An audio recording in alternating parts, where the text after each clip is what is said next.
Hesen øyne har jo ærefrykt for Jesus. Hej, hjertelig velkommen til Vakurleiki.fo. I dag så vet jeg som Óttast god, og til et evne som en av tikkene kom vi. For jeg skiljer torfor år som at Óttast, så bruker jeg særlig 2 hatter. Jeg løyte etter årene av språtene, og så løyte etter årene av bibelappene eller biblian.fo. At han også finner jeg tydningen av årene og flere vers ved samme året. Her så kan jeg anbefale kommentaren til McDonald, som er The Believer's Bible Commentary. Óttast, hva det?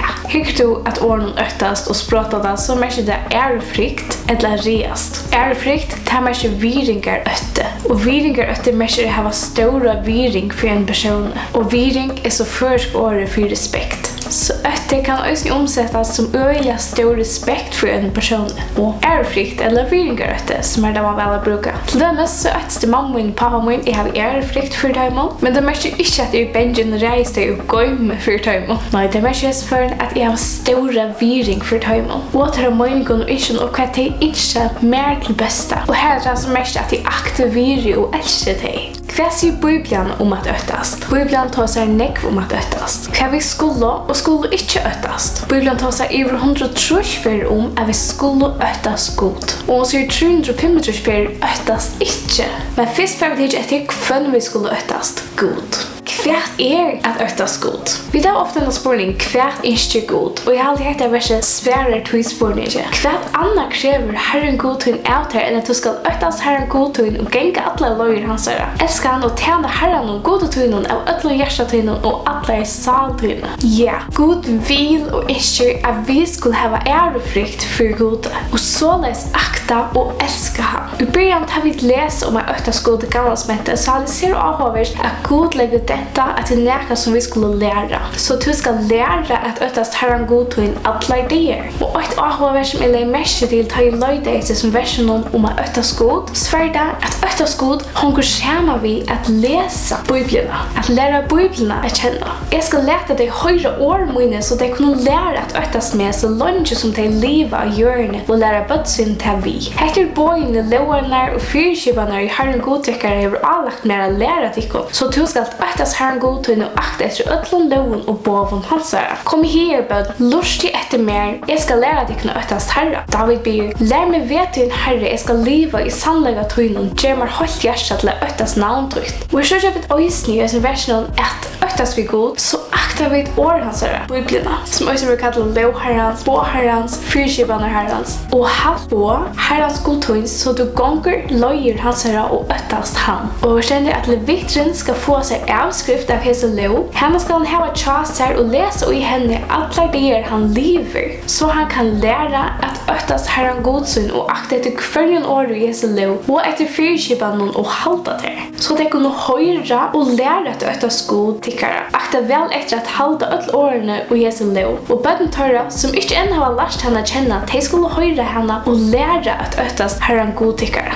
Så at lese i Bibelene fører til at vi lærer at Óttast god, og akta Bibelene som årgods. Så at lese Bibelene kjeldan til ærefrykt for gode. Og et avhåverstelig merkel at han som Óttast god, han får ommålde nage, trygga frelse og evige syndaforgjøving. Men jeg sier vi til hun, viner miner, Óttast ikke for tøymene drepa ligame, men så ikke få just mor. Nei, jeg skal vise til hvem det skulle Óttast. Óttast han som har valgt til etter at han var dripe, er kastet i helvete. Jeg sier til hun Óttast han, og han er stålen merke god. Jesus sier at vi tar av sånn grunn at Óttast god. Det er han som skiljer mellom hverfor til helvete og hverfor til himmels. God sendte sånn som Jesus at dødja i okkara sted og betale okkara syndaskuld. Ta øynast av bøy god gjør okkon at take mot hesar frelsegav. Tann og vannvirur året fortjemer seg selv, men tann i Óttast bøy for løn. Óttast vi god, ja så virer vi til som han gjør det Golgata for okkon, og vi teka imot honom og få en billett til himmels. Vannvirer vi god, Óttast vi ikke han, så der er vi ikke imot frelsene, og avlønns for ikke at Óttast god helvete. Vi Lukas leser av den två menn, en som Óttast herran og en som ikke Óttast herran. Hetta var tøybar rådspenner som hinga av krossen og besynner av Jesus.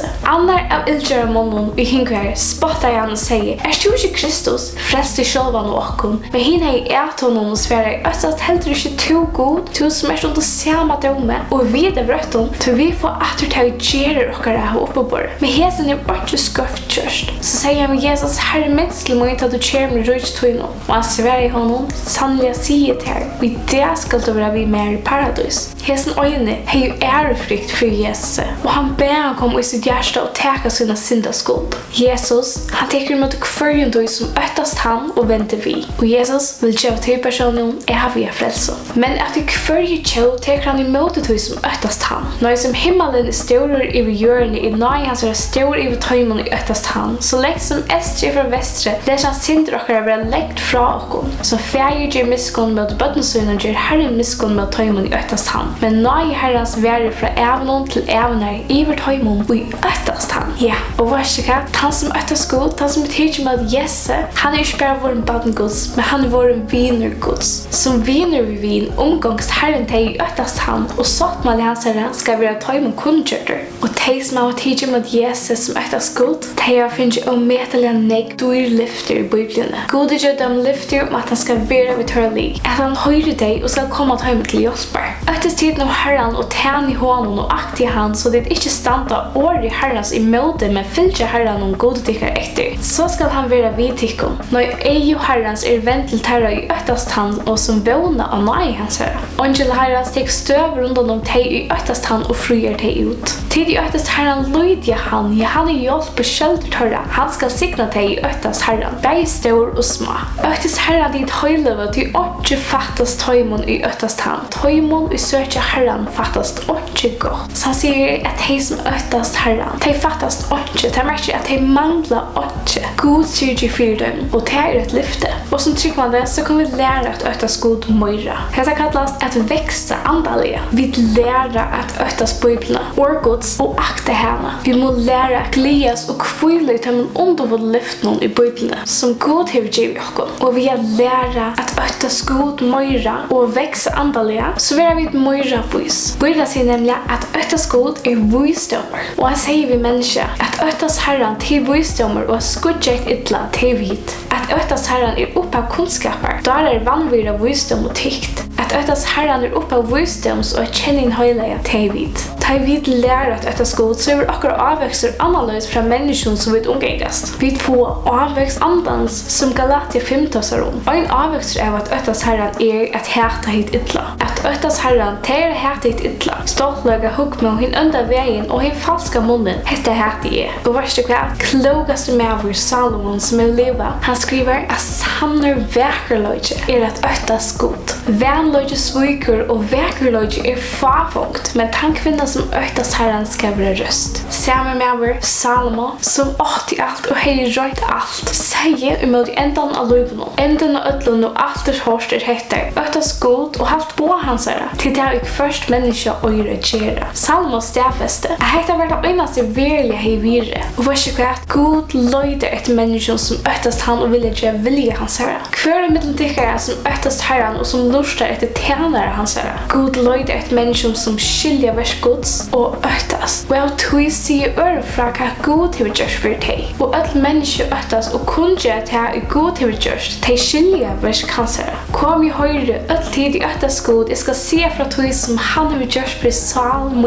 Vi tar att vi nu vet att det är ett öttast herren. Röjna vid att vinna människor. Så öttast vi god. Skiljer vi det som god har gjort för att kunna Golgata. Så och jag vet att se öre människor för att vi underfodlar som god har gjort för oss. Och god minnes han som öttast han. Och han var stora lön i himlen. För i år som hans herre skriva minnesbok om dig som öttast herren och huxa om navn hans herre. Men kan vi öttast anna en god? Bibeln tar sig röjsning med det. Tar vi öttast god så har vi ett omga grund är reast eller öttast näka anna. Halleluja, säljer han i öttast herre som är stora glädjena i båven hans herre. Han öttast inte för ringen tøyen. Hjärstans är stövot och ta lydra herren fast i hjärstans herre och öttalest. Etter David, herren är ljus mot frälsa min, kvenski öttast, herren är han i very liv mot kvenskal reast. God gör okon enda på om att vi skulle inte öttast näka anna än han. Det snedja vi att öttast och hurst eller omkran att jag vill öttast till vi vald okra live. Rassla hever en snedja avarskan okra dagliga och hon fär okon att täcka avgjerer. God vill inte att vi skulle öttast näka anna i ötlen höjmen utan han. Han vill inte att näka anna ska styra okra dagliga utan han. God säger 35 ferir, og eina fyrir kvann dag. Öttast ikkje. Har vi inte sagt vi till att du ska vara hårdast och stärskor, inte missa mode och inte reas. Du har en god ton i vit här och i ödlån som du varit under att göra. Så tack man löt och också om några ting som du reist. Och det är så viska det här som vi reas som tar ringast i alla världen. Men känner vi lyften god gör och i biblarna så missar det här som vi ökar sina makt. Och det var unga och söka våra benchlonger. Och det ger oss stärsk. Och jag har några ting som är självreist. Och jag vet att det är några ting till reas. Så det som jag gör det var att jag skriver det ting som är reist av ett papper. Och att de svärar i åter vid en bibelversen. Det underpodlar vi är som var att det sa att det ting som i ökar sig unga och söka våra benchlonger. Så att minnas dessa verserna. Det sätter mig i fralse. Det skulle skilja sannlagan och sannlagan ska göra det frier. Är det inte fantastiskt att har vi detta skol så har vi ett unga grund att öktas näka annat som är till. God instyr att vi ska öktas han och inte annat till god instyr att vi skulle leva i fralse. Till fralse har Kristus gjort dem frier. Standet du fastir och lät det till inte att du lägger under tjaldoms åk. Tack för att du kom med sån en gång hos Gotton. Inspirationen är det att säga det kom fast från någon jetton. Det här kände mig en av min. Jag är flottig. Tack för det. Jag är så just.